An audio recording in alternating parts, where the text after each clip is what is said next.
Hi, I'm Lynda Gomez de la Vega. I'm the program coordinator for Burberry Inspire, and I'm one of this year's Emerging Leaders co-chair. I work in a town called Columbia in the state of Maryland in the United States. I have a background in crisis intervention services and program management. I have been fortunate to be a part of IYF for over a year, and I'm very excited to be the host for this episode of Emerging Leaders podcast. During this episode, I will get the chance to interview and chat with someone that has been successful in many different leadership roles throughout her time at IYF, and I must say, also outside of IYF. One thing I love about her is her ability to make finances, administration, and anything else she does look fun and easy. And I am talking about our Chief Financial Officer and Executive Vice President of Finance, Administration, and IT, Yvonna Stevens. Hi, Linda. Thank you, and welcome everybody for the who's joining us for this podcast. I'm Yvonna Stevens. I'm the Chief Financial Officer and Executive Vice President at IYF. We love our acronyms. I lead our IFAM department, which includes information technology, finance, accounting, and award management of all IYF global office and programs. I work in a town called Baltimore, Maryland, and in the United States, obviously. My background is in accounting, finance, and global operations. I've been with IWF for over 20 years. And as Linda mentioned, in a variety of roles over those years, I actually started out as a finance and administrative assistant at IWF. And I was a founding member of, at that time, what was our Young Professionals group, which has now since evolved into our emerging leaders. So I'm very excited about this interview and the opportunity to connect with you, Linda, and the emerging leaders. In addition to my role at IYF, I serve as the vice chair of the Latin American Youth Center, which is based in DC and is an organization with a very similar mission to ours of working with young people in our communities. And I'm so inspired, and that is what's kept me on my track of no matter what my title is per se, is just working for young people because I believe that's the biggest investment we can make in the future of the world. Thank you so much for meeting with me today and for taking time from your schedule to share some words of wisdom with everyone who is listening. I really thank you for that, and welcome to IYF's Emerging Leaders podcast.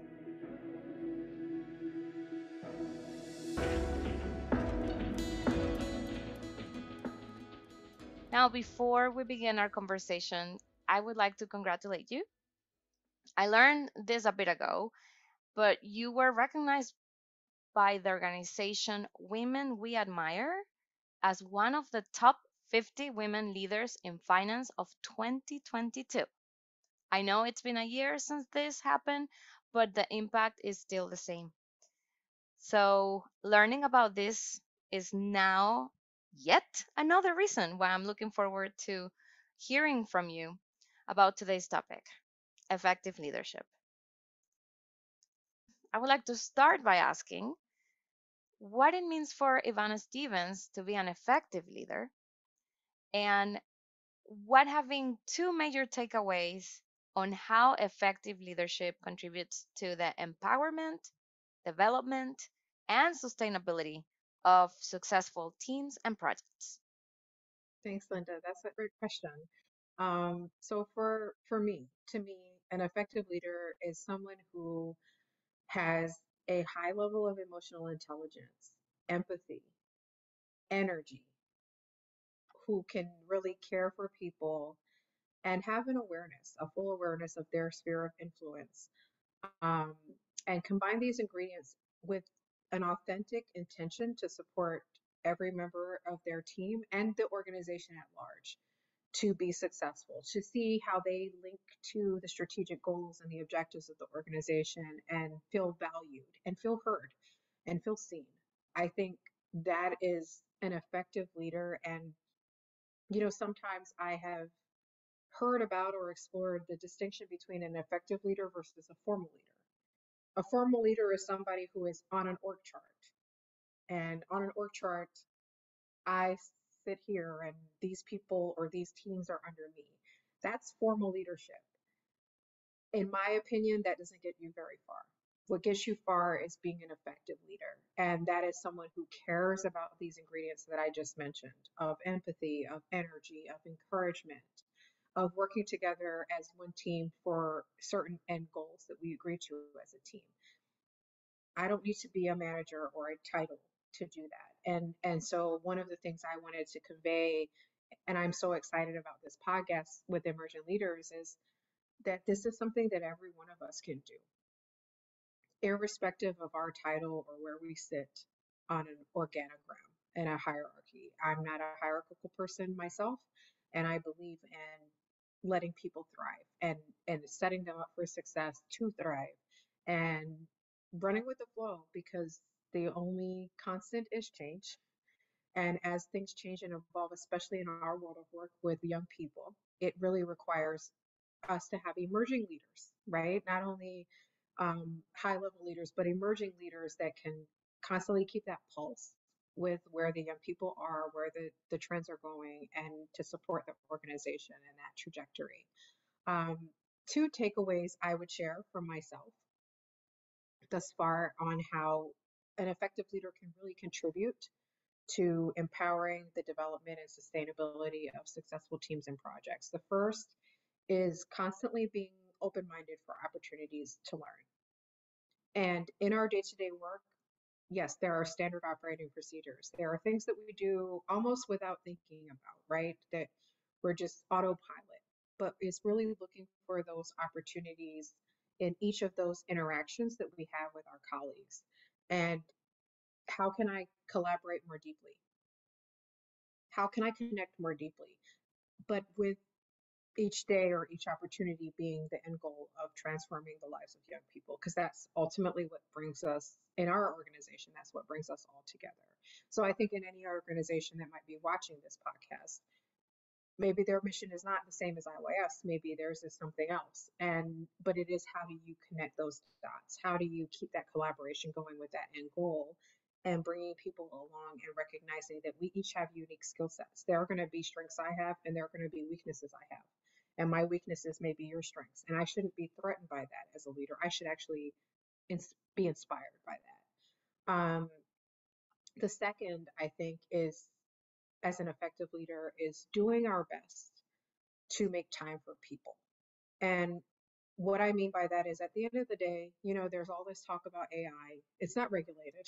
Like I have a lot of concerns to be honest.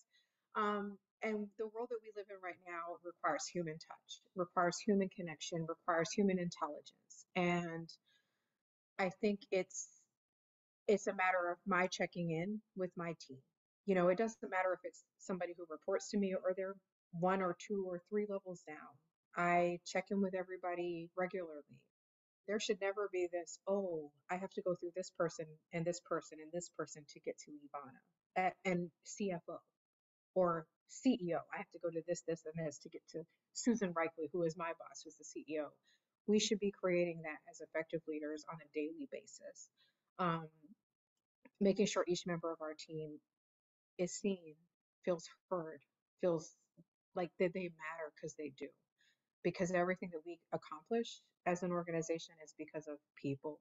So I think this is something that I feel I hold very deeply. I have a background. I actually coached youth boys basketball for several years, and that's where I saw just the importance of being able to communicate to each person. This is your role.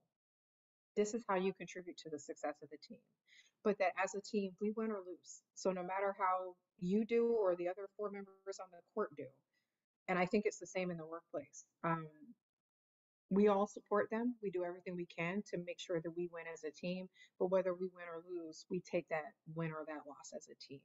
We go back to the drawing board if we did lose, and we say, what could we learn from this, and how do we accelerate and elevate as a team? And so that's like kind of my second thing, is just consistently being with our your team, your people. Sometimes I hear as a executive leader, you're up 30,000 feet, and I disagree with that. I'm trying to stay 10 toes down with my group, with my folks, with the people who are doing the work. Because, yes, when I have to jump up 30,000 feet, I'm doing that, but I'm doing that with the knowledge of what's going on the ground. And I think that's very important to have constantly as an effective leader.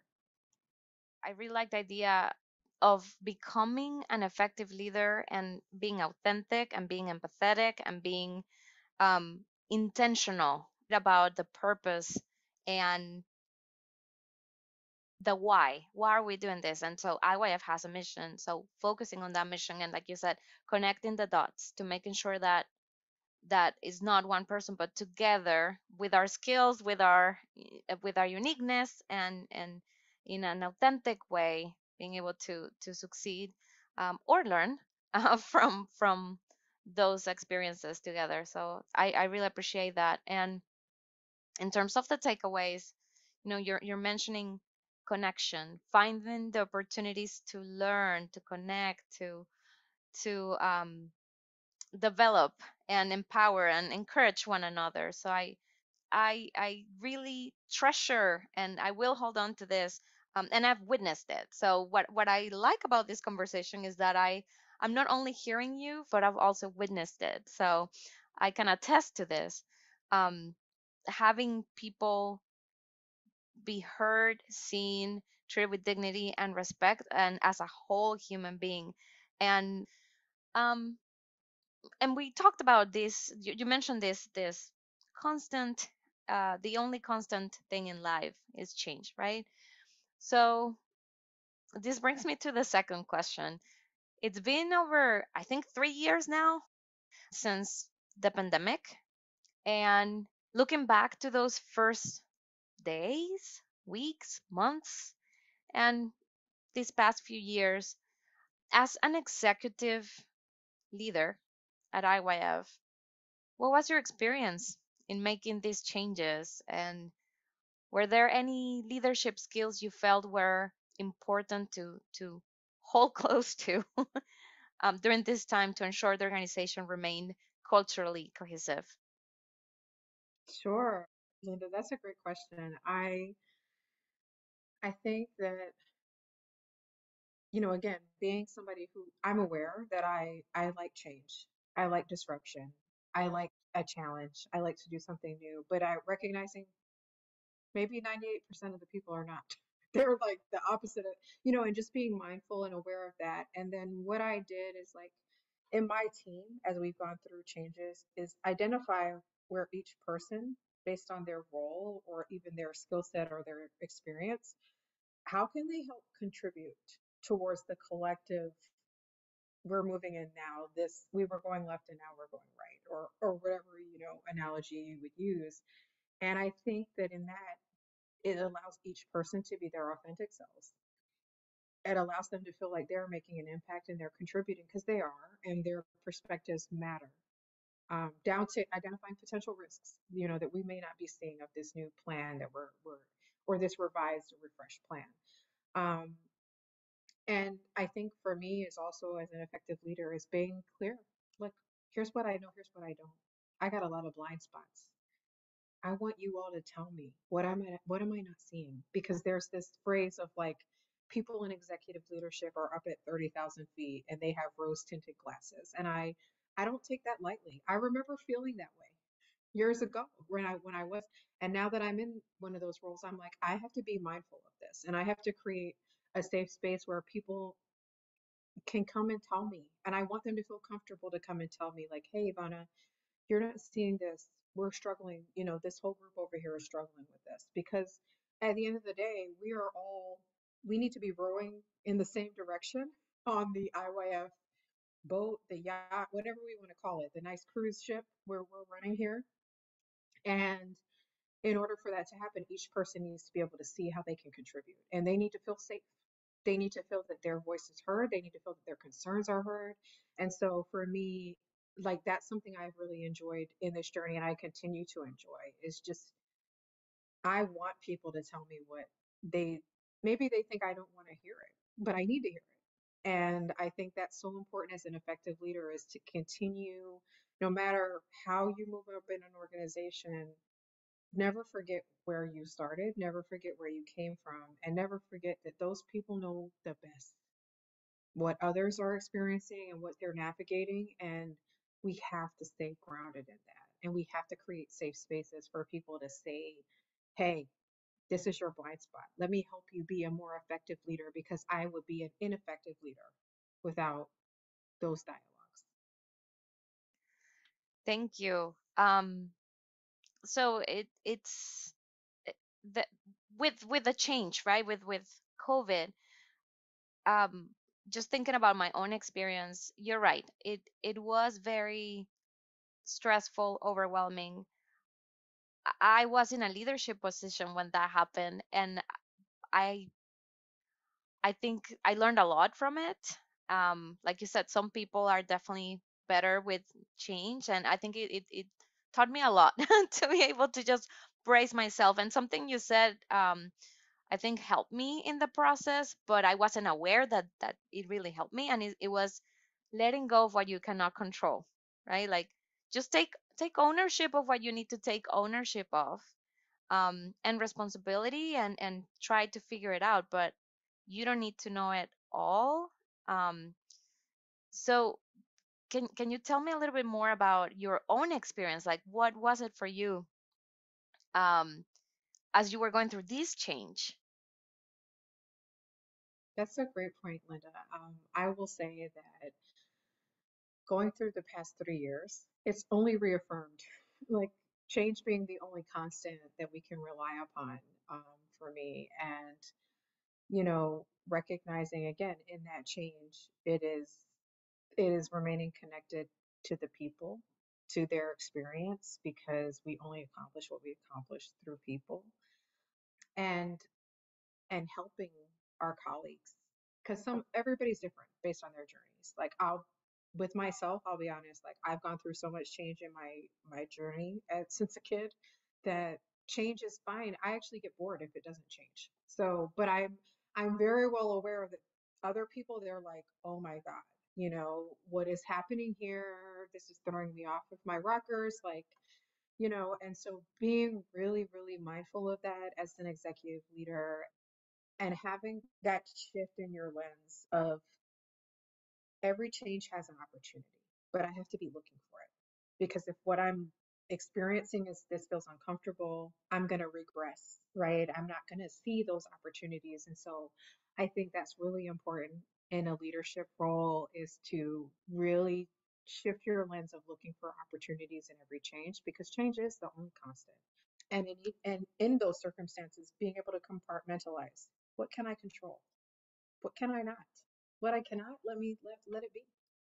What I can control, let me work with the team that I have, and let's make the best of the circumstances and the cards that we're dealt. So I think that is very, very key in dealing with change. I think it's continued even post pandemic. I struggle to say post pandemic because that's scientifically they say it's post pandemic, but I think this has changed the trajectory of the world of work as we know it, and the ability to see change as an opportunity, and really seek out those opportunities in a way that, frankly, for many of us can feel disruptive. I mean, just to give an example, is AI, right? Like, there's a lot going on with AI. It's not regulated.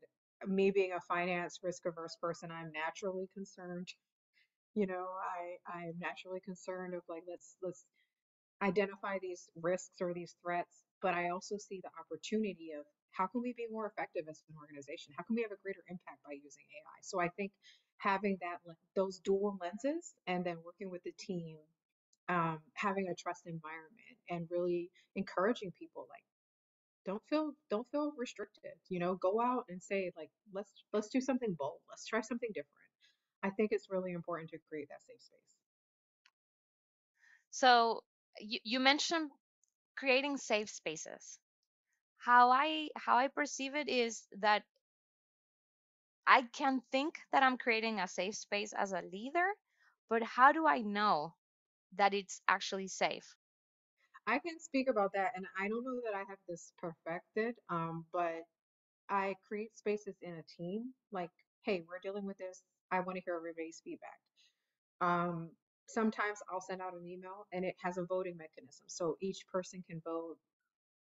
They don't have to respond in front of everybody. Their vote is counted, and I tell them, like, your vote is secure with me. The other thing I'll do is at times I reach out one on one because I know that not every there when you reach out to a group, the people who are more dominant will dominate that conversation or dominate that perspective that you hear as a leader. And I feel like I want to hear from the people that are quiet because they have a voice as well. And so those are just like kind of three examples that I use, but I think it's so important as an effective leader to my assumption is always that what I think is not complete. And if you start with that assumption, it allows you to work through, like, let me hear from everybody that has a stake in this. Let me hear from everybody that has a perspective in this. And being encouraging, like I will flat out say, look, here's what I think, but I want you all to tell me something different. I want you to push back with me. I want you to be the devil's advocate. I want you to challenge me. And I think as an effective leader, when you start to say those kind of, and sometimes I'll even imagine, maybe nobody said it to me, but I'll imagine an opposing view and I'll say, what about this?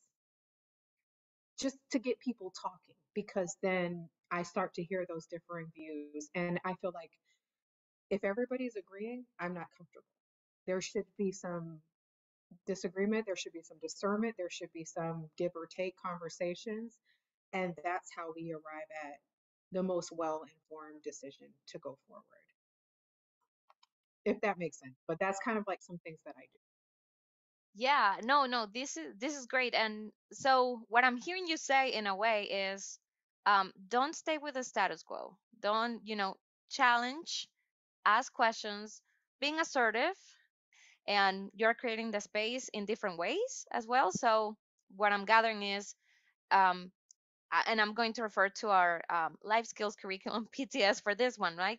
The whole um, risks, right? Like low risk, high risk. And when you're in a larger group, you feel like the risk of you putting your ideas out there may be tougher.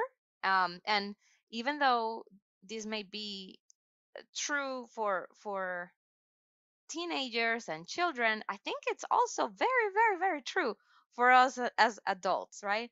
So I like that. And then I wanted to ask you, how do you encourage people and how do you empower people to continue their professional development, so that they can feel more empowered to speak up, to share their incredible ideas, to be devil's advocate? How do you do that?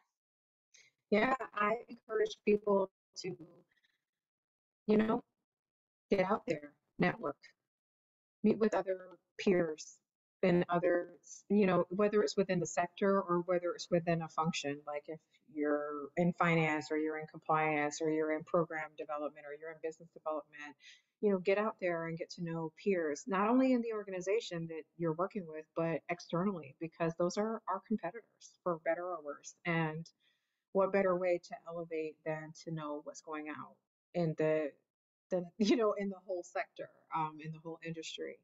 And then I encourage people to, like, don't don't trip on it. Like, don't be and I'm saying this, like, I have to tell myself this still. Like, don't be afraid to speak up. Don't be afraid to say, hey, I have this question or I have this idea that may be different than what everybody else has shared so far.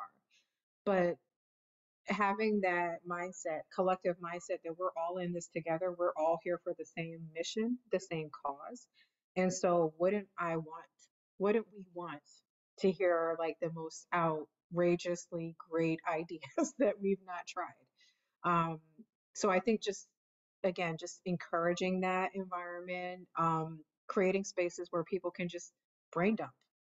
There's no judgment on ideas, but you just launch the ideas. Like, hey, I'm having this challenge with I'm just throwing this out hypothetical. We're having this challenge with this accounting system. I need a brain dump of people who can just say, what are some different systems we could look at? What are some different platforms we could look at? Like, without judgment, and you just collect the information. I think that's another way to do it, where it's a brain dump and people are coming to do that. And then finally, I think just the authenticity of I encourage each person at our organization. Your journey is not something that can be replicated. So there is something that you know, that you've seen, that you've experienced, and to withhold that is a disservice to the mission, and making people feel confident about that, and being, even as a leader, like no matter what I've experienced, like just being mindful that there's different journeys and there are different scenarios and different options we can consider, and really encouraging that. I think that's the advice I would give to anyone, whether you're officially on a, on an org chart as a leader or not, because I think that's what differentiates us. And I love that you mentioned PTS life skills, because I feel like there's so much of what we do at IYF that is life skills that actually transcends into leadership skills. And those are core competencies we should all have, but especially members of our leadership or executive leadership team must be able to demonstrate consistently. Thank you. So I would like to invite you to share one final word of wisdom for those people that may be interested in having a formal leadership role, and for those that are not in those leadership roles, but like you said, may be able and to just participate and contribute in other ways. Sure. And I'm going to credit, I hope it's okay, but I'm going to credit Barack Obama with this. I just recently watched a video he did in June or July, and he talked about just the importance of being able to have a learning mindset, an affinity and a love of learning. The minute that I or anybody thinks we know it all, that's the most dangerous place we could be. There's always something more to learn. There's always a different perspective. There's always a different journey that we didn't know. And so I would encourage everyone to keep that mindset of learning, of figuring things out, of working as a team, of recognizing sometimes there's not a manual, there's not a protocol, there's not an SOP. And if I don't see that, okay, guess what? I'm going to chart that path forward. That would be my recommendation to everyone. And to be curious, whether you're in whatever role you're in or you're looking to get into a leadership role. I think having these elements are equally important, if not more important, as a leader, because as a leader, we need to encourage the teams that we supervise to do those things. That's when we get the best out of people. That's when we get the most engagement, and that's when we're going to have the greatest impact. So yes, be curious about your knowledge, about what you don't know. Invite people that have different journeys and trajectories from you. And I would say always stay grounded in your intentions, like keeping your heart and your intentions authentic and pure for the mission in a business like IYF is absolutely critical. Sometimes I have something come across my desk and I stop myself and I ask myself, what's the end goal? What am I here to do? Because we can get caught up in things otherwise that we don't see the bigger picture. Um, and then just like I said, I started out as a finance assistant at IWF. I'm now the CFO. Many years later, obviously, but always remember where you started, whether it was a position, whether it was your community, whatever it was. Just never forget that and bring that with you in your authenticity. Um, Never look down on that, never condescend that, as you rise. And yeah, and I feel like my goal is to help people on their journey as much as I've been helped. And a lot of the people that I help are helping me to this day. Like they're helping me be a better person. And so just keeping those things, it can sound a little bit, um, I don't know what the word is, but I really mean it. I think that's what makes the difference, because at the end of the day, it doesn't matter for me whether it's IYF as CFO, another organization as finance officer, another organization as finance manager. Title, organization doesn't matter to me. What matters to me is that in my career trajectory and my journey, I am helping elevate youth voices. I'm helping elevate youth agency. I'm helping transform, like the stuff that I had to go through, the hurdles I had to jump. I don't want another person to have to jump through those. And so down to something as basic as like, did we meet all the procurement checklists? I always review that again, to be honest, against that backdrop. And I just think that that makes a world of difference. That is my advice to everyone, is just to stay authentically grounded in why you're here, what you're trying to accomplish, and recognizing the collective of people that want to accomplish that with you, and that we can only do that together. And so, again, I have certain strengths, but I have certain weaknesses, and where I'm weak, somebody else is strong, and I don't want to see that as a threat. I want to elevate that person and pull a seat up at the table for that person. Wow, thank you so much, Ivana. I have so many other questions right now, but for the sake of time, we'll leave it here for now. Just one little comment that I really, really like and enjoy what you said about staying curious and learning. And I think that is IYF's approach. They there's always a let's revisit this, let's assess this, and I've enjoyed that so much. So thank you so much for your time, for your words of wisdom, and for all the work that you've done to lead this organization. Thank you, Linda. Thanks as well to everyone who has joined us. See you in the next episode of IYF's Emerging Leaders Podcast.